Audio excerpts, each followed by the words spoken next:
There's been a lot of buzz around Sony's True RGB technology, and after years of anticipation, it's finally here in their brand new 2026 BRAVIA lineup. Now, we've had some of their units in our own test labs, and we can tell you that they have earned the hype. By the end of this video, you're gonna understand exactly what True RGB is, why it matters, and which model is right for you, so let's dive in. Now, Sony's launching 4 new models this year. There's the BRAVIA 3 Mark II at the entry level, which is a solid 4K LED TV with the XR processor, 120Hz, Dolby Vision and Atmos, Google TV with Gemini, and 4 HDMI 2.1 ports. And it comes in sizes from 43 inches all the way up to 100 inches, and it's a great option if you want a really capable everyday TV at a more accessible price. But for this video, I want to dive a little bit deeper into some of their newer tech on the higher end TVs, which are the BRAVIA 7 Mark II, the BRAVIA 9 Mark II, and even the BRAVIA 9 Mark II Pro. Now, these 3 TVs share a technology that Sony's been developing for a lot of years now called True RGB. And to really appreciate why True RGB is such a big deal,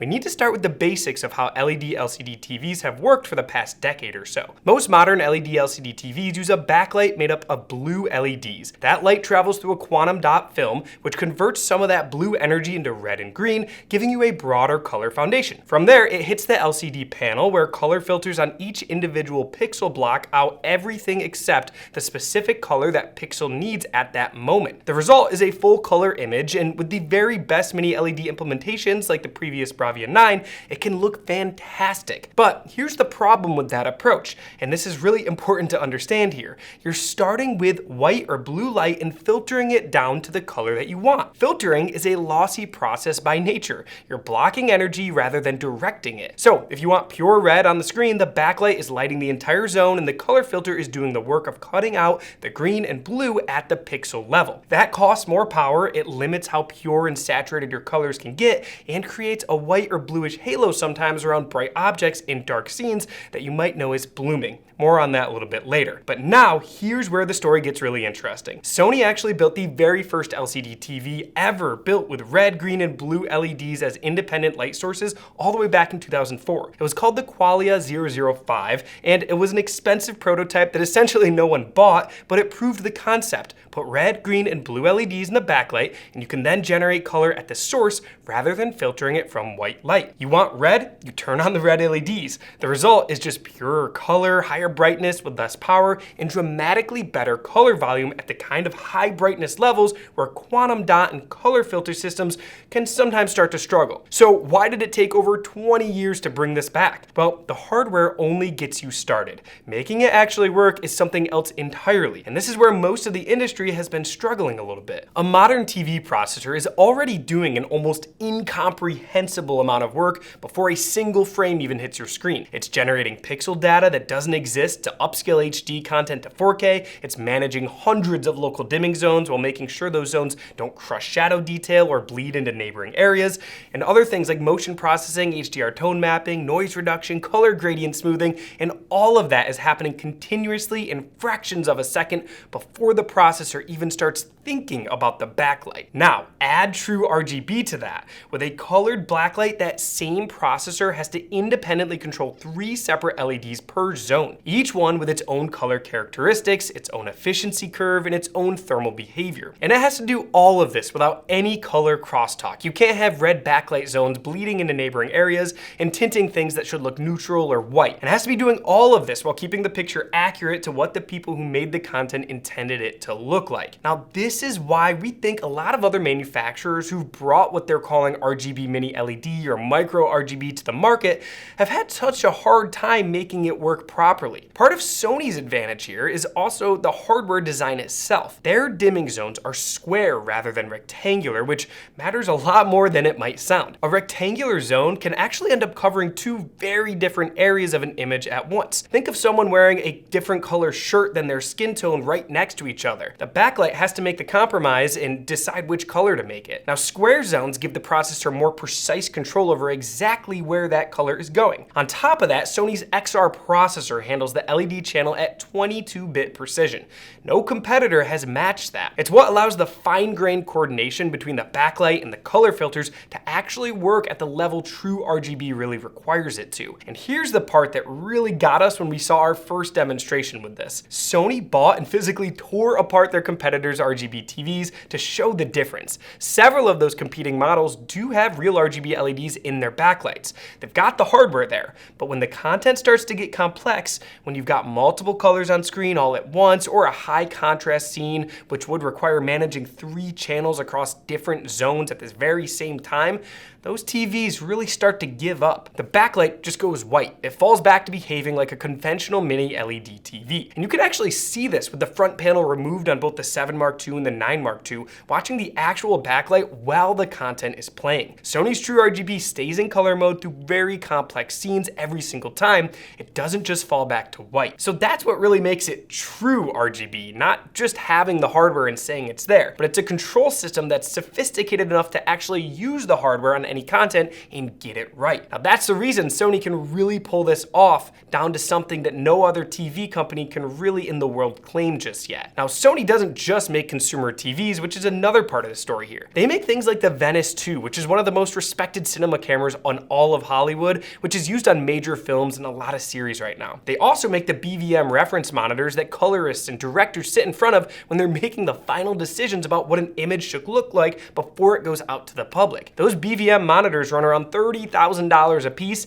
and they're the standard that pretty much every professional display in Hollywood is measured against. So when Sony's engineers built the control algorithms for their True RGB tech, they actually pulled from the same control philosophy behind those professional mastering monitors. The precision that allows a $30,000 Pro display to hold their color accuracy under extreme conditions is part of what the BRAVIA 9 Mark II is doing right in your own living room. Again, no other TV company can truly say that because no other TV company owns the full chain from content capture to content display. Now, Sony has coined this their lens to living room, and it's truly not just a slogan. They go all the way from the lens all the way to your living room and the TV. And what that means for you sitting at home is that the gap between what a filmmaker approved in the grading suite is what you're actually seeing on your TV is a lot smaller of a difference than any LED LCD display could actually claim. Now that shows up in a few specific visible ways, and one of them is something you've probably noticed your entire life without maybe even knowing the name for it. It's called blooming,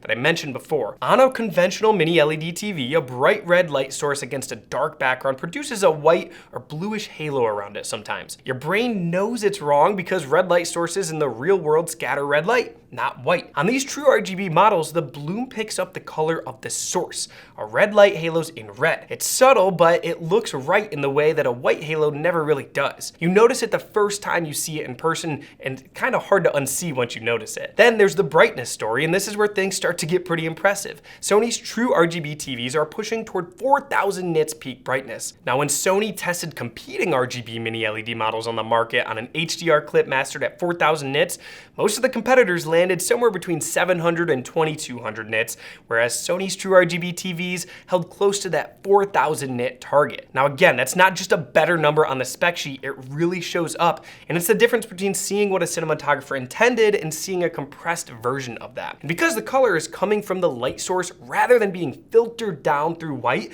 you're hitting that brightness way more efficiently. You get higher peak output, lower power draw, and there's no trade-off there. Now the other area where True RGB makes a pretty big difference is the viewing angles. VA panel LCD TVs, which most high-end LED displays use for their contrast performance, have always had sort of a weakness when they're off axis. The image looks great from directly in front, but color and contrast start to shift a little bit when you're sitting off to the side. Well, Sony has worked around this for years with their X wide angle technology, but there is a ceiling on how much you can really compensate when the light source itself is white. Well, with RGB backlighting, the color is built into the light itself, so it holds up much better from the side. The BRAVIA 7 Mark II and 9 Mark II both pair X wide angle Pro with the True RGB backlight, and the combination means the whole room gets a really consistent image, not just the person sitting right in front of the TV. Now, I experienced this myself when I was testing the 7 Mark II and 9 Mark II. When I stepped to the side, the color held up way better than any conventional mini LED that I've ever seen or tested in my life. We've evaluated a lot of TVs in a lot of our experience centers,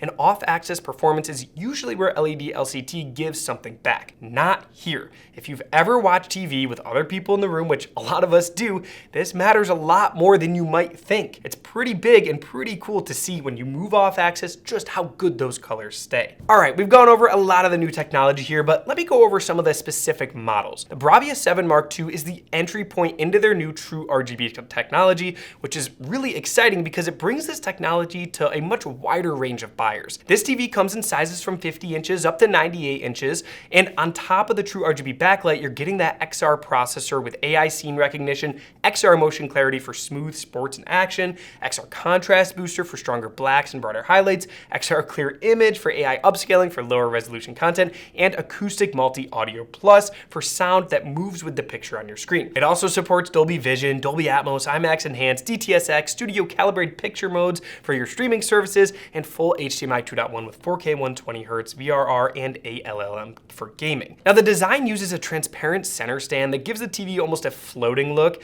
and the optional Mirage stand with its slim steel and transparent lens panel takes that even further here. This is a lot of TV for the money, and it's really amazing to see True RGB in this model. Now next is the BRAVIA 9 Mark II, which is Sony's flagship True RGB model, and it comes in sizes from 65 inches to various different sizes all the way up to 115 inches. Where it goes beyond the 7 Mark II is the overall package. You're getting Immersive Black Screen Pro, which is Sony's best anti-glare treatment and makes a noticeable difference in a room with windows or overhead lights on. A beam tweeter is also added to the speaker system, firing sound upward to create a better sense of height in the audio, although I'd imagine you're probably using an audio system if you do buy this TV. In addition, Sony also does individual panel calibration at the factory, one unit at a time, so you know that your specific TV has been tuned rather than just randomly pulled off a production line. It also comes with 10 Sony Pictures Core credits to purchase content that's delivered in a much higher bitrate than most streaming platforms like Netflix, and you get a 24-month subscription. And the 115-inch size is amazing to see here, and it's something that you really have to see in person to understand how impressive and how good it looks with this True RGB technology. Now next, I mentioned before, there is the 9 Mark II Pro, and I want to be upfront about what this model is and what it really isn't. The picture quality is identical to the 9 Mark II. It's the same panel, same True RGB backlight, and same processor. But what you're paying for is the ownership experience on top of that. This is also a custom install unit, and it's in-store only model, so you won't find it available to purchase online. But if you are interested in the Pro, you should reach out to our team or stop by one of our experience centers, and we can walk you through it in person. But with the Pro, you do get a few extra things like a backlit remote with a remote finder function, a 3-year enhanced exchange warranty, 15 Sony Pictures Core credits, and the My Cinema presets, which lets you dial in one-tap picture and sound optimization for different environments and times of day. Plus, you get things like quick settings menu that integrates directly with AV receivers, so you can control volume and sound settings with your AVR right from the TV remote without having to pick up a second one. So if a few of those things do matter to you, the Pro might be worth it, and you can always give us a call or chat with us at audioadvice.com. But if you're purely looking for the very best picture Sony makes right now, the standard BRAVIA 9 Mark II gets you there at a lower price with that True RGB. Now all three of these models also have Google TV with Gemini, which gives you voice search that understands context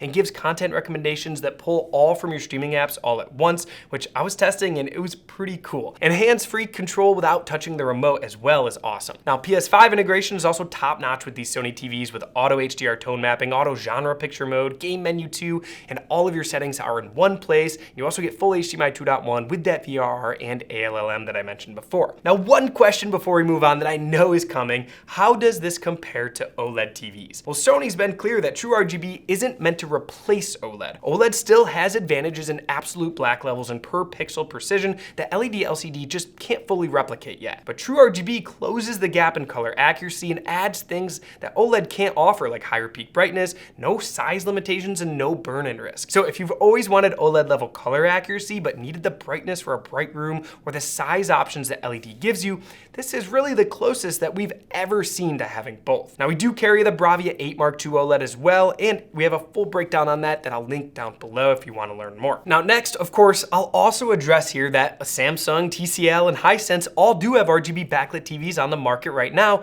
and some of them look pretty darn good. But based on the comparisons that Sony ran with physically exposed backlights from competitor units playing real content next to the True RGB system, the processing here is just on a totally different level. Their processor in the Sony TVs are outstanding, and we've always said that about all of their lineups. Their processing power is truly incredible. And you can really see this. Competitors start to revert to that white backlighting, like I mentioned before, during complex content, and you aren't really getting the benefit of the technology that they've put into it. Whereas Sony's True RGB RGB TVs just don't do that. It stays in the color mode because the processing is just strong enough to keep it there on every single scene, not just the ones that are easy to pull off. Now, I know I went over a lot in this video, but if you want to learn more, check out the links in the description to our detailed article, and you can purchase all of these at audioadvice.com or in any of our experience centers. We offer free shipping, lifetime support, and a price guarantee. And if you're not sure which model or size is right for your room and your system, our team is here to help you out. And if you're building a home theater or a media room, be sure to check out our Home Theater Central page, where we have everything that you need to get started,